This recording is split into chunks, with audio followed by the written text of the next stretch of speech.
जिंदगी को कोख में ही खत्म कर दिया। हमारा कसूर क्या था? अरे हम तो तुम्हें कुछ देने ही आ रहे थे, क्योंकि तुम ही हमारे मंदिरों में आते हो, झोले फैलाते हो, और तुम ही कोख में हमारी कब्र बनाते हो। तुम जैसे लोगों को हमारे मंदिरों में आने का कोई हक नहीं है, जो मंदिर में आकर चुनरी उड़ाते हैं और कोख में ही हमारी बलि चढ़ाते हैं। हम तुम जैसे लोगों के घर अब कभी नहीं आएंगी, कभी तुम जैसे लोगों पर खुशियां नहीं बरसाएंगी, कभी नहीं। मुझे माफ कर दो, मैं डर गया था। मैं आजकल के हालात देख के डर गया था। हालात को दोष मत दो मूर्ख, ये हालात भी तुम जैसे गंदी सोच के लोगों ने बनाए हैं। अगर इतना ही डर था तो अपनी माँ को क्यों नहीं मारा, अपनी बहन को क्यों नहीं मारा, अपनी बीवी को क्यों नहीं मारा, हमें क्यों मारा?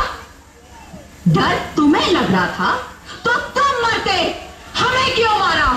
बेटे के मुंह में, क्योंकि बेटा वंश चलाता है। अरे मूर्ख, अगर बेटा वंश है तो बेटी अंश है, अगर बेटा आन है तो बेटी गुमान है, अगर बेटा दवा है तो बेटी दुआ है, अगर बेटा गीत है तो बेटी संगीत है, और अगर बेटा भाग्य है तो बेटी भाग्य विधाता है।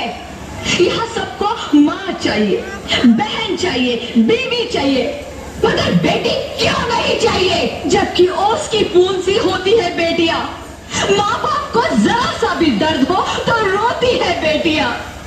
रोशन करता है बेटा सिर्फ एक कुल को, दो दो कुलों की लाज ढोती है बेटियां। फिर भी किसी को नहीं चाहिए बेटियां। क्यों नहीं चाहिए बेटियां? है किसी के पास इस बात का जवाब?